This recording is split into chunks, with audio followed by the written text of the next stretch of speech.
Episode of the Steve Keynes Show, and this is an interesting episode. It's just going to be Steve and I, maybe a special guest, maybe Scott will pop in, not entirely sure. Tonight I was hoping to talk a little bit about Malthus, the current state of the world when it comes to pandemic and the pushback that we're seeing around the world, and a little bit of update from Steve. So first of all, Steve, I'm hoping you could tell us about this laid back position that you're in and why you're taking it so easy there. I wish I was taking it easy. It's recovering from a knee operation last week. So actually 6 days ago, I had an arthroscope on the left knee, and usual story. There are 3 holes there, and there's lots of swelling. So the old acronym of RICE: rest, ice, compression, and elevation. And I'm doing 3 of the 4 at the moment. The ice pack is refreezing again in the fridge, but this is just trying to minimise the swelling, because I had planned to go back to Thailand in a week's time, but I've got a feeling I better delay that for a bit longer to give more time for the swelling to go down. The last thing I want to have any complications while in a decompressed aeroplane. So this is, unfortunately, I'm trying to work in this situation. Not exactly easy, and between when we've spoken now, my computer failed over the weekend, so I had a fairly dead body and a definitely dead computer. And I've now revived the latter, at least, with a new 2 terabyte SSD drive, replacing the 1 terabyte standard SATA drive that failed beforehand. So it's been a bit of a complicated 6 days. Well, the questions that probably everybody is going to ask, or I want to ask, is have you already loaded the Minsky software on there and figured out that it's... Oh, it's all this. It's the same. It's the same. What I've always done right from the very early days in PCs, I've always had at least 2 drives, one for software and the other for data. So when the data file failed, the software was unaffected. So so I didn't have to reinstall anything, which just simplifies the whole process. And when you lose a drive, and it's actually a drive once you have your software as well as your data, you're in deep shit. Yeah, no kidding. Yeah. So this is with the SSD drive for the software is still fine. So there was nothing to change on that front. All right, we had a little bit of a conversation about some updates and some improvements in the direction of the Minsky software. I think you were saying something about going to introducing Java. I kind of only heard it in passing, but the idea is to get that onto a SaaS platform, which I find to be absolutely a thumbs up, really, really good move. Why don't you tell us a little bit more about that? Well, it's actually, again, this is something I haven't had a chance to install as it happens, because literally yesterday, or this morning rather, Russell released the version that is the first JavaScript version. And I might actually, while we talk at it, and see if I can get it installed while we're chatting, and then I can show it. So the old interface used a Linux standard called TCL/TK, and that I was just seeing an install message. Hang on a second. So TCL/TK was the system we used for the graphical user interface. It has a lot of advantages. You can script it. So, for example, if you wanted to run a Minsky file and run it a dozen times with a dozen different parameter settings, that was quite easy to do under TCL/TK. But there's only a limited handful of people who use TCL/TK and know how to develop in it. And it also doesn't support running on the web. So we made the decision some time ago to use a JavaScript front end, because that had 2 advantages. One, there's tons of developers for JavaScript. And the other is that JavaScript, of course, is the front end for so many hang on a second, for so many web-based applications. And that meant that with the, as you can see, it's in the beta builds. I've got to download the beta build. So with JavaScript, we know that we can ultimately run it as a browser. So it means rather than having to install a copy on your local PC, you can go to a website and then run Minsky. And that's the ambition for sometime this year, to make that feasible. So I personally prefer working with a install on my own machine. That's my interesting. I'm a bit old-fashioned on that front, but to be able to show it as a service, so Minsky as a service, and ultimately to support Ravel as a service, then we need to have a JavaScript front end. So that has just been added. And while we chat, if you see I'm not looking at the screen, it's because I'm checking how the install's going, and I'll be able to bring it up and show what it looks like. Okay, I'll brief the listeners on the Malthus sort of scenario, and so Yeah. basically, I approach people on a regular basis and check bias, and quite often I think you're part of my regular thoughts, right? I mean, not only your economics, but your outlook. I think we've really had a convergence there, and I think like you must as well. You must constantly try, to check your bias. And so this was for me. I'm trying to ask and get feedback from people as to what are their impressions of Professor Steve Keen, right? One person says I'll be comfortable. I wish if my knee wasn't hurting, I would be comfortable. Well, you see, I mean, it's a bit on the sore side, so I'm moving the angle to try to reduce the pain on the knee. Yeah. Okay. Well, I mean, adjust it how you want. It's I'm sure everybody understands. I was actually really worried about you because there was another reason why you were going into the hospital, which I think had to do with a prostate or something like that. And then you were in the hospital, and I was like, holy shit, that doesn't sound good. That he went in for a routine check, and now he's... I made a strategic decision that I thought, given COVID, before it got to private hospitals, in terms of the sheer volume of people being involved in having to take care of patients with COVID, it's quite possible private hospitals weren't overloaded. And so I checked about discretionary surgery. Like my knee had gone sometime in the last 2 months. It was just an old age thing. The cartilage, I've forgotten what it's called, but the cartilage between the knee, the big one, the shock absorber between the knee and the foot, the thigh and the foot, that had gone, as I found out, and I need to get it repaired. So I thought, well, I do it now, I'm likely to get in. If I wait some time, I'm less likely to be successful. So I dived in immediately with seeing the guy who'd done 2 arthroscopes in my right knee when I was able to be a runner.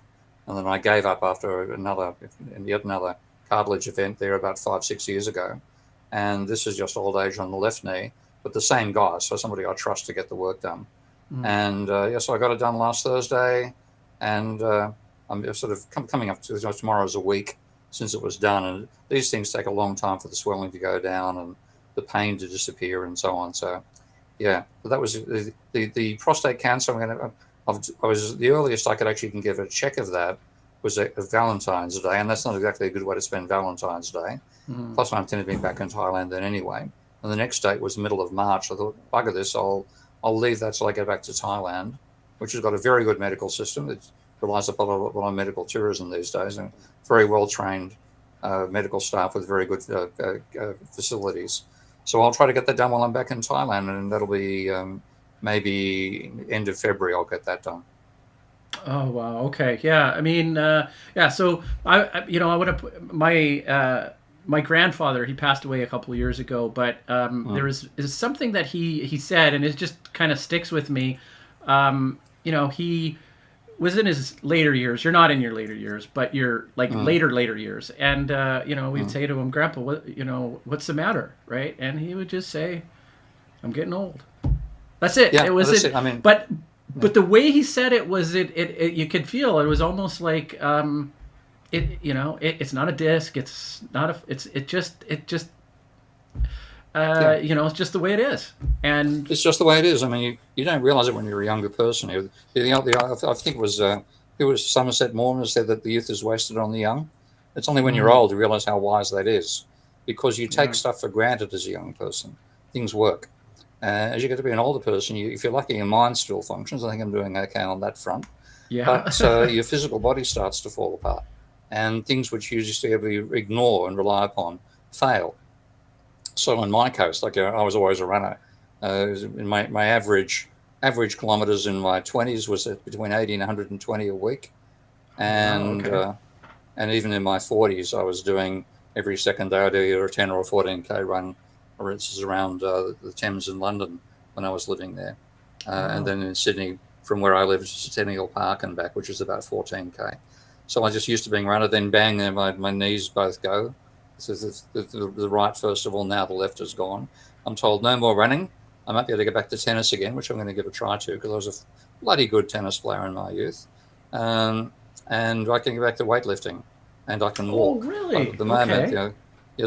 but the thing is, ultimately, you lose all those functions over time, and it's just the inevitability of age and death that every species, every creature on this planet has to experience, and it catches up with you no matter what you do, and you then really begin to envy the young because they don't realize what they're taking for granted. Well, okay, let me put something that's good. I do like that. I want to share a word that I discovered, I think, a couple years ago from an evolutionary biologist that studied, the idea of aging, and the word was senescence. And Yeah, so it's the study of, yeah, yeah. and Keep going. and the idea is that it is an evolutionary adaptive trait. This is this is what it means to be human is the fact that cells die, and that's what allows us gives us the lifespan that we actually have, right? Yeah, So and the crazy thing is, there's actually research into scale. If you when you look at complex systems, what you get is what's called self-similarity. So things at different scales look the same as you expand that scale, and one element of self-similarity comes down to heartbeats, and so. What you get a power law distribution out of that. So if you plot the log of the number of instances against the log of the size of the instances, you get a straight line. Now, that's what we call a power law distribution. Now, if you look at what happens with heartbeats, and this question from Andrew, yes, it could be used to model profits and losses of a small private enterprise or a credit business. In fact, I'd like to see people give that a try. It's designed to do the interacting accounting of a company, so of any entity, including a company. So you could do it. There'd be a large part of the world which would be outside your system rather than inside, of course. But back to the question. Yeah, with studies of the size of animals and the number of heartbeats and the lifespans, et cetera, despite the incredibly different lifespans. So a shrew will last something like live no more than a year, whereas a whale or like a turtle might live 150 to 300 years. When you see the number of heartbeats that they achieve over that lifespan, it's almost the same. There are small deviations above and below. Dogs are below, humans are above that line. But fundamentally, we all get the same number of heartbeats, whatever species we are. And there's all sorts of elements as to why that happens. I think it's great. I think his name is Jeffrey. I can't give Jeffrey's last name, but an author's done a wonderful book called Scale, talking about those various phenomena of scale. So, I'm 3/4 of the way through my allotted heartbeats as a human. yeah, and I wonder if the perception of time, it's very difficult for us to understand what perception of time is for an animal with, say, a slower biorhythm. And as a philosopher, I'm trying to think of, there might be a consciousness implication there with the flow of the rhythm of the heart, the slower paced person. I'm doubtful. I don't think so, but it's an interesting question that you start to think about. Well, we're not so short-lived that we die in one generation. That's what the fight of if you want to talk in terms of intelligent creatures, then octopi are the classic. There, they live just over a year, but they're highly intelligent animals. If you haven't seen it, there's a wonderful documentary done by a South African diver. Have you seen it at all? Yes, it's amazing. It's spectacular. It's amazing. Yeah. Yes. He becomes friends with an octopus. He thinks it's female. And it really is a bonding between the two species. And he actually reaches out and touches him and lets him go up to the surface of the water and then goes back down again. It's true affection and curiosity between the two species. That itself is remarkable, because we would have diverged in an evolutionary sense possibly 400 million years ago. It's an enormous gap in an evolutionary sense. But the same idea of a sense of empathy and attraction and curiosity between these two radically different, yet also highly intelligent species. And in the octopus's case, they last a year. I know, it's fascinating. And I think that we can go back to E.O. Wilson a little bit and the study of eusocial species, and you would think that our human bonds develop because we're a social species. But that example of the octopus is It doesn't fit. it doesn't fit that, and it almost thinks that it's the limits of a friendship, or this idea of being able to make meaningful bonds in that way is a function of intelligence, which is boom fascinating. And to me, that's very Platonic in terms of abstract reasoning. And I'm like, yes, plug for Plato again. The intelligence is the unifying, and so that's one of the tragedies of our existence, that we're defeating our own intelligence by letting ourselves destroy life on the planet, and source of our economy. So our intelligence isn't good enough. We don't think at the systemic level that lets us realize we're destroying the substrate on which we stand. So we're not intelligent enough. But I think intelligence, as you say, it's something which can bond creatures from all sorts of evolutionary paths, and that goes beyond the explanation that it's social behavior, and therefore social creatures have to be friendly to each other, etc. There's no reason for an octopus to be friendly to a diver, but they were definitely friends, and that octopus was pleased to see the diver come back. They communicated in very physical ways, very, very. There was a trust between them, with no justification whatsoever of that trust in terms of evolutionary selection, but there it was. Yeah, very beautiful. So this brings me to my point of the Malthusian Trap, and I guess some of the feedback that I'm getting, from some people. And somebody called you a Malthusiast or a Malthusian. I'm happy to have them. That would be Ted fucking Nordhaus. Pardon the adjective. There's a lack of friendship there. Yes. And this is a put down by economists, and it's put down I'm proud to wear, because even though Malthus got a lot of his logic wrong, the fundamental insight he had was that you can't have exponential growth on a finite system. And what he did was he simply compared geometric growth of population to linear growth of food. That was his analogy in his principles. And then he's a short bit of acquaintance with the two series of numbers. Will let anybody see what that means. So what I mentioned, I'm quite serious. I mentioned what Malthus did is start writing down a geometric progression, 1, 2, 4, 8, 16, etc., doubling, and then 1, 2, 3, 4 on the other side. And even if you have a billion on one side and just one starting on the other, the one that's growing exponentially will overwhelm the fixed one. And he simply said a small amount of acquaintance. And so that was his insight.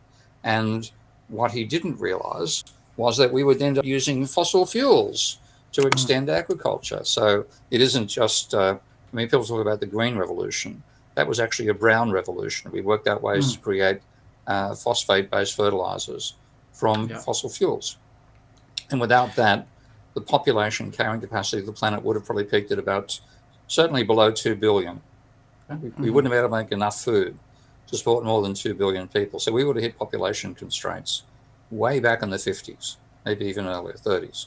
And instead, because of I've forgotten the actual process that involves the artificial creation of phosphate-based fertilizer from fossil fuel, but that meant we could expand as much as we have. And what we've done, we've gone massively into overshoot. So Malthus was right. Okay, it's just that we've cut through the boundaries that Malthus perceived. He thought we'd taper towards that physical boundary. Instead, we're blasted right through it and ready to come crashing back down on the other side. Yeah. Well, see, the frustrating thing for me is that I would look at that and I would think to myself two things. There's two things that I try and check my bias on. And you're right. And I think one thing to add to that argument is that when you couple it to energy output, remember, if we continue our energy trajectory at the current rate of increase, right, that we're on, in 300 years, we'll have more energy output than the sun. So that is a problem. I don't care. There's no amount of technology that is going to supersede the amount of energy that's coming from the sun. It just that is actually. I mean, just to clarify that's I think you're taking from Tom Murphy's work there. Yes. Yeah. Okay. Tom's just published a book on that. I can call him Tom now because we've actually been in touch several times, face to face on Zoom, and I'm now part of his group called PLAN, which stands for Planetary Limits. So if you look for Planetary Limits, let's just check to make sure I've got the right website here. I've got a meeting with him on Friday. Oh, have you? Good stuff. Okay. Well, him And I and his said, colleague Tom's going to come back on another meeting. But yeah. So that's great. Yeah. So planetarylimits.net. So he'll probably have you as somebody who helps spread the word fundamentally, rather Yeah. than doing Yeah. the original research. Yeah. Hang on a second. I've typed in a T there. One of the hassles when you're lying further away from your keyboard than you'd like to, courtesy of lying flat on your back as you're typing. So planetarylimits.net it's called, Yeah. and so that's the Planetary Limits Academic Network, hence PLAN as an acronym. And what Tom did is taking the basic laws of thermodynamics, that a black body radiates energy. So you and I are black bodies. The bed I'm lying on is a black body. The planet's a black body. We're all radiating some form of some frequency of energy. And he said, if you take and I don't know the mathematics here, this is beyond my level of training. It's decades ago, okay, but not now. You have a decay function in the energy, which tells you what amount of energy you actually are radiating given your temperature level.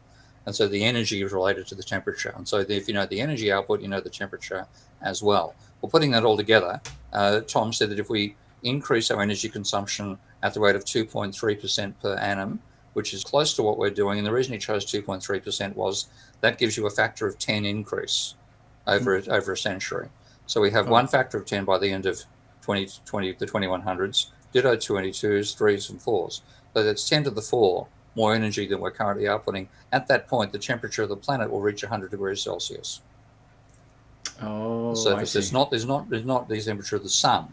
Oh, I see. Reach Okay. the boiling point Temperature. of water in less than 400 years. So that is the ultimate Malthusian limit. Okay, Malthus, of course, wasn't aware of that. But this is basically saying, even if you forget about greenhouse gases, imagine they don't exist. Imagine you're a climate change denier. Even if you forget about pollution, okay, it's just simply the amount of energy we radiate because of the amount of energy we're using means that ultimately the balance for the planet between incoming and outcoming radiation, plus what we're doing in terms of generating heat ourselves on the surface of the planet, the surface boil water. Now, obviously, we ain't going to have a civilization. Climate change is not real. I'm so sorry, Zon, you're not real. You've got to learn a bit. I'm making shit up, Anna. Yeah, okay, go learn some physics. But anyway, if you learn some physics, you'll learn as well. I'm not even talking about climate change right now. And what I'm talking about is simply radiating energy out of the fact that you are you're made up of electrons and protons and photons and so on. Anyway, so we'd reached 400 boiling temperature of water in 400 years. And I think it's quite longer to reach the temperature of the surface of the planet. That's 10,000 degrees Celsius. But the sun, that's about 10,000 degrees Celsius. That, I think, would take us about 2,000 years. Oh, I see. Memory from Tom's work. And he's got a book on it, by the way. The book is downloadable for free from the website, from Plan, and also from his own website. So I highly recommend that to give people the physics basis of understanding the real world in which we live, rather than the fantasy world which economists tend to inhabit. Pardon me. But simply that alone, we cannot consume that much energy without making life impossible on the planet. That goes beyond what Malthus was talking about. But the same basic idea applies. Physical bounds intrude on the capacity for limitless growth.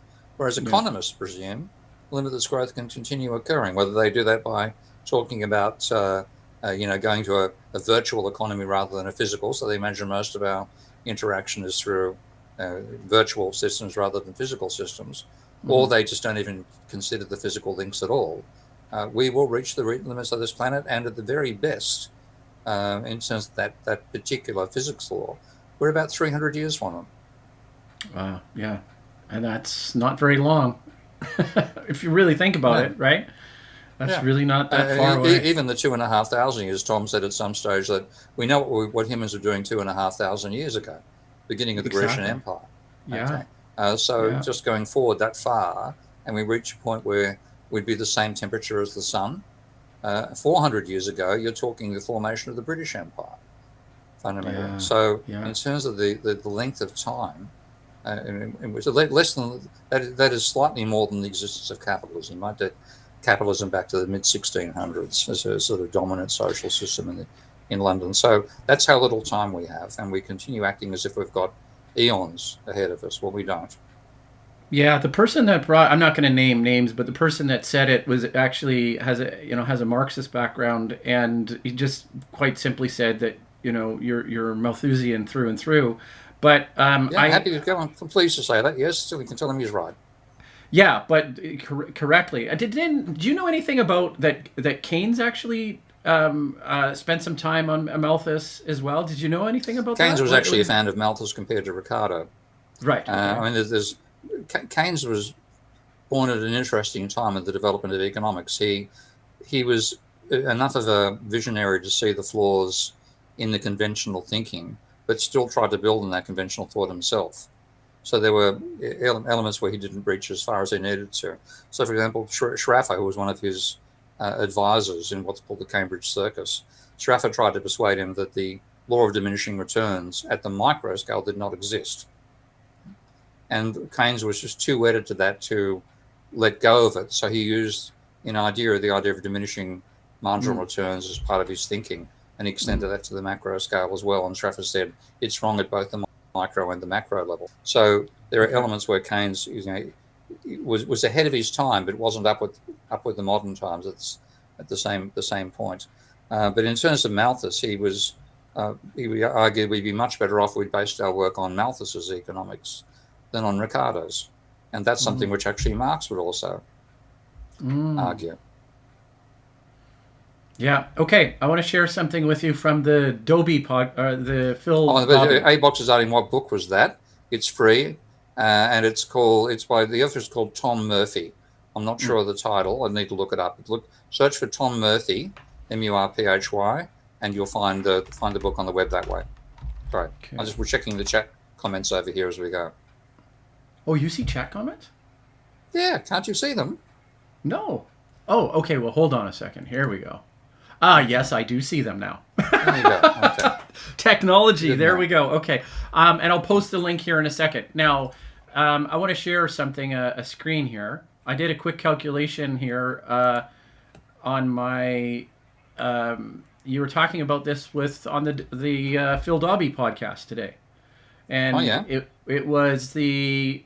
and you just were speaking it, so I just kind of jotted it down. Okay. That's the Taylor formula. Yeah. Okay, a Taylor formula. So what I was curious to put in the a negative growth, right, and then more negative growth. So basically, you're looking at the 1/2 bracket, -3. So if expectation on growth was, say, 3% growth, and we ended up at a -3, or in the one below, we'd be at a -10. What does it mean when you have a federal fund rate at, and I don't know if quickly the calculations were correct, but 1.5 or negative? What does the Fed do with these types of degrowth, flat growth economic models? Like, does it start to fall apart if we look at degrowth models? Well, I mean, the Taylor model. Taylor's an arch neoclassical, and it was part of the formation of the real business cycle models and so on, and then that became part of the dynamic stochastic general equilibrium models. So we really argued you control the economy just by varying the rate of interest, and that was his thinking. And so when he came up with that formula, he was saying, well, if I look at the historical data, what parameters do I need to do to fit the actual behavior of the Fed? Not what they say they were doing, what they actually ended up doing. And that's the formula he came up with. And then that got built into the foundations of DSGE models these days. But they never expected to have an inflation rate below 2%, you see. So when you feed in an inflation rate, which has for the last decade been below 2%, then you get crazy results out of the numbers. Yeah, no, I think your intuition is to say we need to move away from that model altogether and this is what the new economics is all about, right? Yeah, okay. It's the neoclassical way of thinking is completely wrong. Starting from the idea of being able to model individual behavior using their concept of utility maximizing firms of individuals of profit maximizing firms. It's all wrong. All the foundations are both intellectual. Good, that's it. Tom Murphy's side there. All the foundations are simply fallacious. Firms do not face rising marginal cost. Diminishing marginal productivity does not apply at the micro level. You do not get a rising marginal cost curve in the first place, and therefore, according to neoclassical theory, you can't have a supply curve. When you look on the demand side, first of all, individuals, when you test them, violate the so-called rules of axioms of revealed preference. And then when you take a look at the aggregate, when you aggregate individuals and you don't control for income, you can't get the downward sloping demand curve. So that iconic concept, the two of them, oh God Almighty, Zoran, you're a bore. Government funded. I'm funded by the public, you twerp. Take a look on Patreon. I haven't been paid by government sector for about 8 years. So this is the sort of stuff. I've got to ignore Zorb for now. This is just spewing out Austrian nonsense. Mate, I'm probably the only economist you've ever spoken to is funded by the public, and I'm in person. Okay, so forget it. Oh my. Are you now? Right? Where the hell was I? Anyway. Well, he's good about it. He's laughing about it. So, I mean, hey, Is he now? Good. Yeah, I'm laughing at him, so it's going both ways. So the neoclassical vision falls apart from the very outset, and yet it's the mindset that people use to analyze the world in which we live, whether they're doing technical economic models by neoclassicals, or they're even thinking about how they think the real world functions in the case of young student Austrian economists and so on. So it's just none of the foundations work. So I'm saying we have to invert the foundations, start from the macroeconomic level and work down rather than working from micro up, where the micro is fallacious anyway. So in the new economics, I show you can actually derive macroeconomics directly from macroeconomic definitions. You have to integrate it with energy. When you integrate with energy, you necessarily get waste being generated by production, by the physical and energy waste. So you get an integrated view looking from the top down rather than the neoclassical way of trying to work from the bottom up. Yeah, I love it. There's the one I left the University of Western Sydney 12 years ago. Or was it 11? I've forgotten. Oh, God almighty. Oh, he's just taunting now, right? I mean, I know. Spew. Anyway. That's the nature on it. Hey, well, how did you? This is when you invite the public on a private conversation. This is the sort of fun you get. Anyway, I'm happy to throw some beer dregs at some jabs. Right? I'm not averse to a bar fight. What I like about this is that I think there's something to be learned. I mean, there's something you can actually teach people if they actually pay attention, right? And hey, let's pick up a textbook. Let's look at it again. You have the Minsky software available and all the, the manual there and walkthroughs. Like, what else is a guy to do, Steve? I mean, it's just, what's the next step? How do we convert people's minds? I think, what I was going to say is, what do you think about an interdisciplinary approach rather than an economics only, right? That's one of the problems. Again, this is a question, can our intellects cope with it? Because one of the reasons that I don't make the mistakes other economists make is I do read what physicists and chemists and biologists and sociologists, anthropologists write. But even so, I get wiped out by the amount of reading I try to do. And therefore, the trouble is integrating all these views is a real challenge, which is why we specialize to begin with. But then what you can get out of specialization is each specialization referees its own output. And if the internal foundations of that discipline are decent, then you're still going to get good research being done. But if the internal foundations are like they are in economics, where you get people sharing a mythical view of reality, then what you'll get is reinforcement of that mythical view. And that's why economics has become so bad on its own grounds. And scientists, and I know this from talking with them, they think, I can't comment on what economists do because they don't understand. Zorn, we've been private, we're not throwing you out of the bar yet, but keep on throwing nonsense like that, we will. That's why it's a private conversation. Anyways, just keep on tapping away. I'm going to ignore you for a while. Thanks very much. I'm going to try it. Wait, I'm going to tell you this. I have this little button here, and I'm going to tell him, I'm going to say, I can put you in timeout. It's interesting. There's a drop-down menu that says, put user in timeout on YouTube. So please behave, or Yeah. Professor Keen is going to have to put you in the corner. Yeah, you're destroying the conversation and so on. So watch it. Anyway, please ignore any trolls. Yes, good idea, Andrew. With disciplines, because like engineering is a valid discipline, science, physics is, chemistry is, etc., etc. They know what they don't know about other fields, and therefore they have a reticence to go and challenge a different field, such as economics. And I'm saying, look, you guys are all valid. What you do as chemists, physicists, biologists, even anthropologists going to the social sciences is quite, generally speaking, quite valid. You have a right to expect the same standards of the other disciplines, but economics doesn't live up to it. So what you're letting, by not going and checking what they do, they are undermining what you are doing, because you're trying to raise concerns about global warming, about survivability of the planet and so on, and you think your advice is being listened to, but it's being filtered through what economists write, because that's what politicians read. And therefore, it's undermining all the decent research you're doing.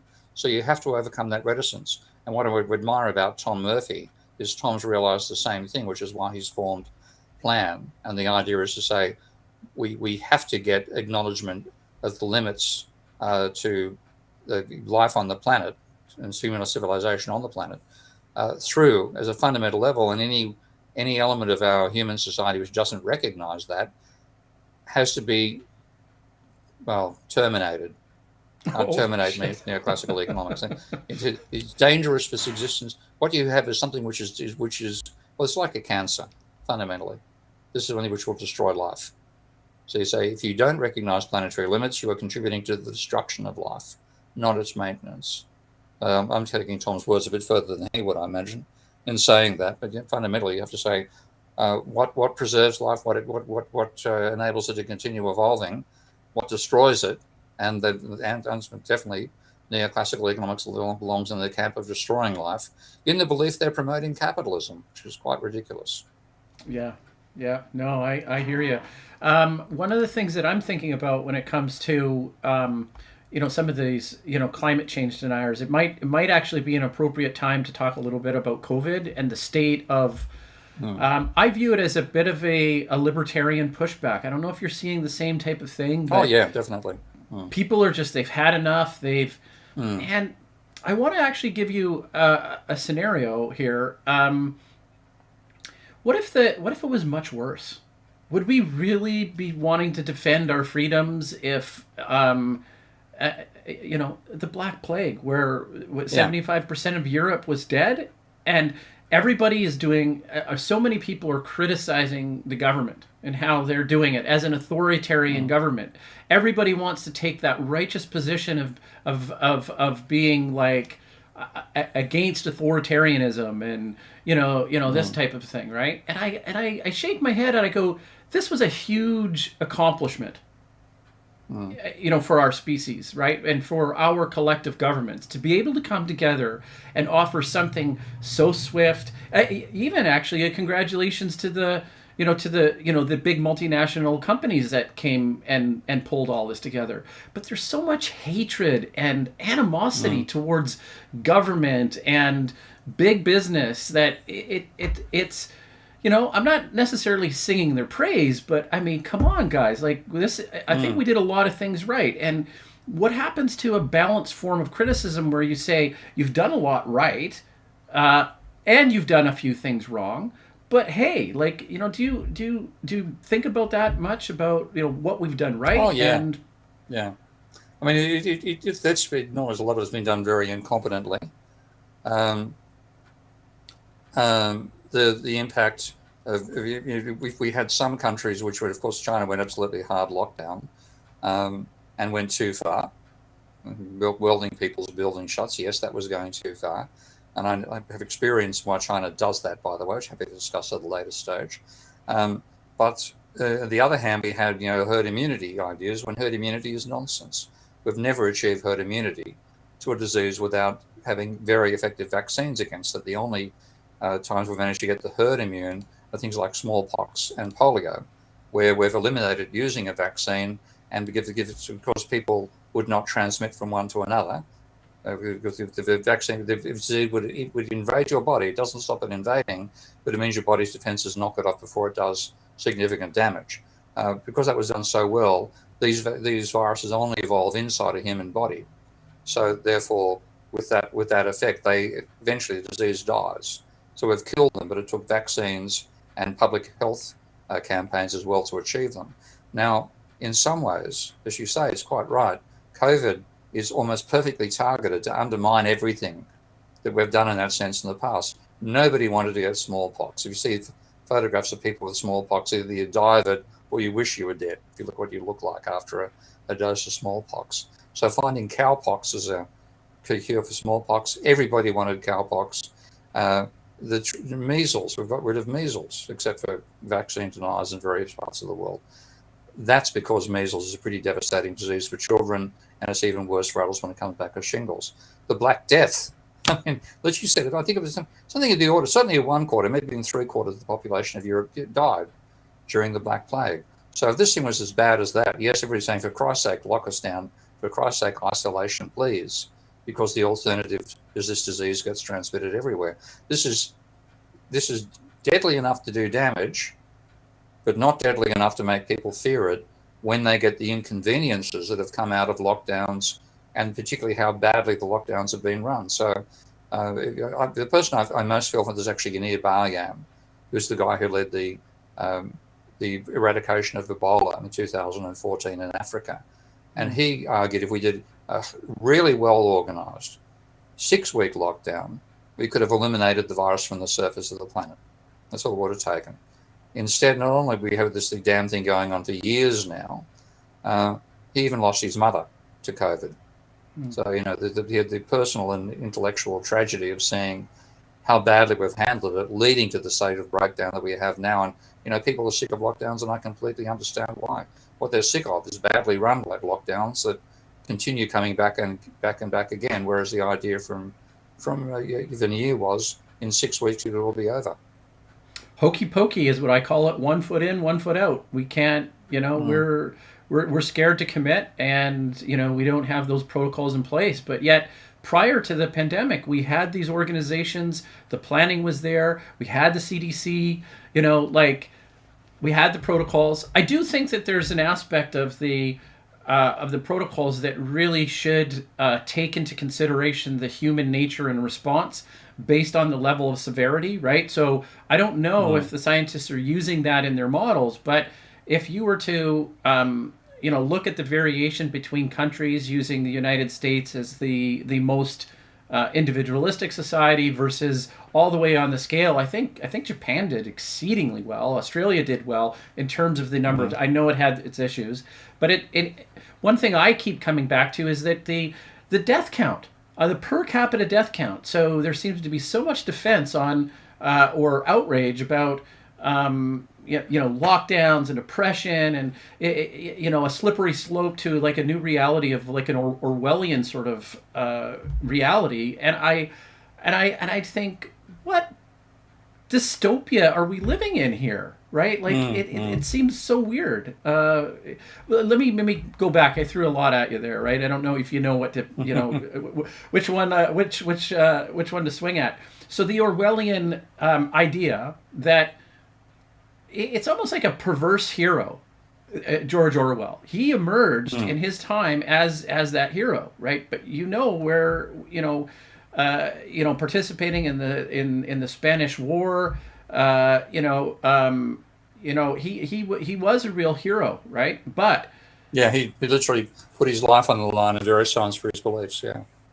Yeah, but now it seems like you have every academic, well, not every academic, but you have a lot of academics, and I'm trying to find the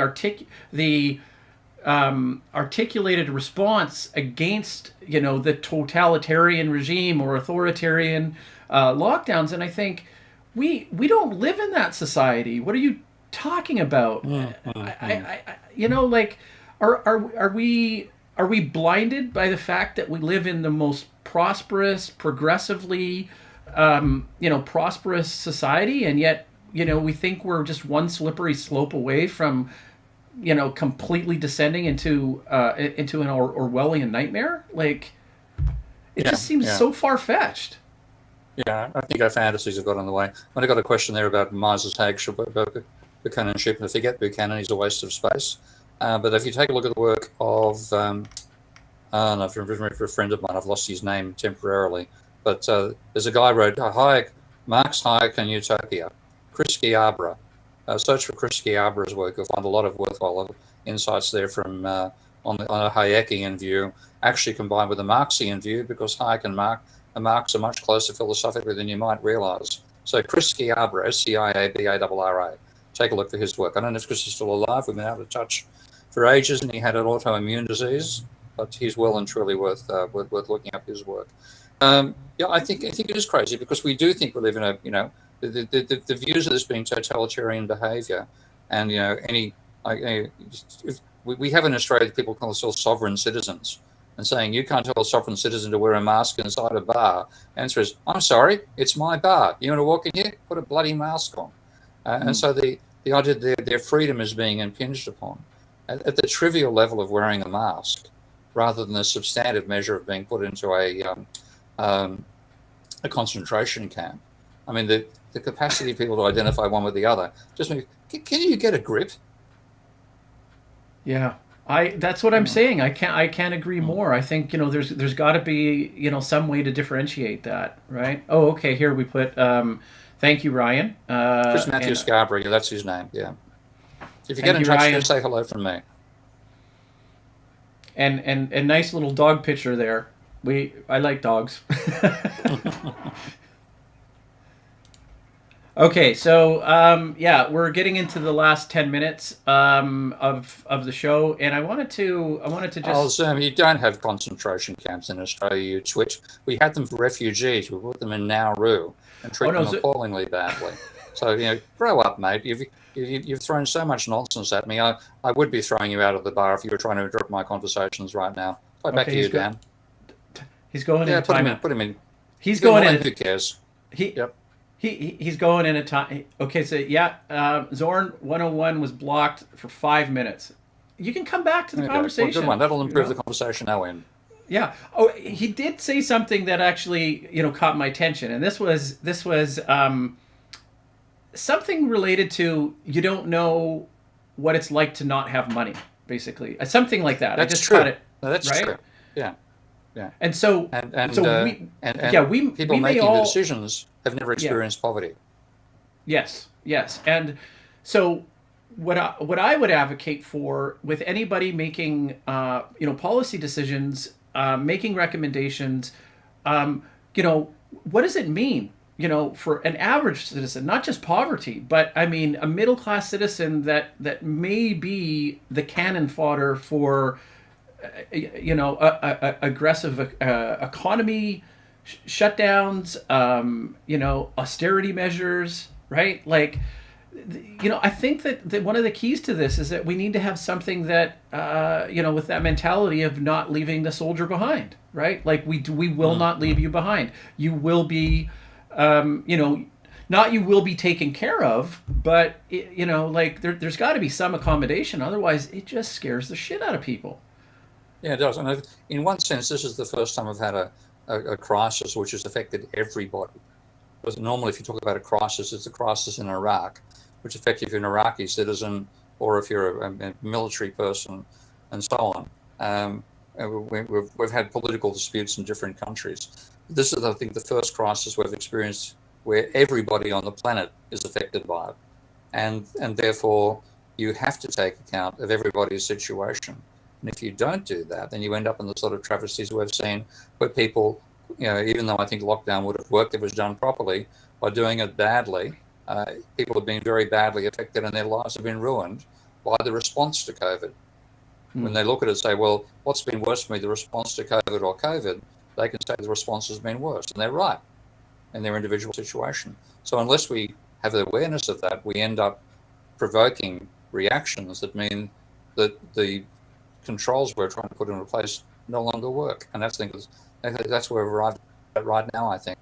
And we're still, we've still got a lot of more variations of COVID to go. So, it ain't over yet, and yet we've weakened by far one of the most effective ways we can respond to it, which is reducing social interaction.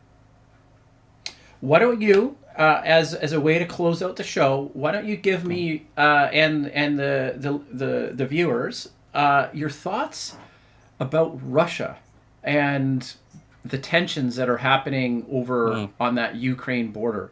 What do you think about that? Not predictions necessarily. Russia is. You have to understand Russia is just like China, a feudal society that jumped effectively first to socialism and then straight to capitalism, and where the Russians can be. I've got some wonderful Russian friends, but I've also seen Russians be completely dismissive of other Russians at various points. So you get a level of disregard of people's situation. Alex Nova wrote about the same thing. He was probably the leading historian of Russia during the Soviet days, and he said he was walking with a Communist Party friend through a village and saw some kids who were obviously homeless and starving, and asked his Russian friend, "What about these kids?" He said, "Oh, they're just the children of kulaks." So what they've done is they eliminated the landlord class, then leaving the kids absolutely bereft, and they had no sympathy for the kids because they were children of kulaks. These kids were starving. So there's that element to Russian culture that I think you overlook at your peril in trying to understand Russia's behavior. Russia has always faced invasions from Europe. It's almost always managed to repel them. But it very strongly has a sense of its own borders and its own boundaries. Now, America has no sense of its own boundaries and own borders. And it installed missiles. I think it was in Turkey. I've forgotten the actual details. But one of the reasons for the Cuban Missile Crisis was that America had installed missiles within striking distance of Moscow. So Russia's response was, we're going to install missiles within striking distance of you, hence Cuba. And the reason that the Kennedys managed to successfully defuse that situation was that they agreed to remove their missiles from the border of Russia, so long as Russians didn't use that as an advertising ploy about their superiority, and therefore the Russians removed the missiles from Cuba as well. So this to me is echoes of the same thing. The West is intruding onto what Russia rightly regards as its own territory. Crimea was part of Russia under Khrushchev for some ridiculous reason, gifted it to the Ukraine about 50 years ago. Its population is about 2/3 or 3/4 Russian ethnicity. So it's one of those confused boundaries. You don't want to trigger it, you don't want to go near it, and yet NATO is doing precisely that and wondering why the Russians are reacting the way they do. They're making sure the Europeans don't invade them, and that's been a theme of Russia for 800 years or more. So and that's my generic perspective on the issue. Starts from those foundations. Okay, well, we heard it there. That's a perfect summary. Is there anything else you want to say as we top out the hour? Oh, Zoom's back in again. Yeah. Read Minsky did see I was 37 hours in ER due to lack of bed for COVID patients. Yeah. Okay. Anyway. Yeah. Yeah, a lot of stressful times for everybody. You're right. He's right. The control does have impact on you. That's correct. It was done intelligently, which I'm certainly saying it was not done. It would have lasted 6 weeks. You would have been complaining about 6 weeks of your life and said you've lost 2 years. So yes, I have sympathy for you on that front because it's been done so badly. But the original concept was to knock it off in 6 weeks flat, and it could have been done, and we're buggered up. Okay, that's enough. It's rather intriguing to watch the stuff on the right-hand side. I've got to keep my eye off it to some extent. Okay, anyway, mate. Good fun. We'll see you next week. Yeah. Bye. Okay, bye-bye.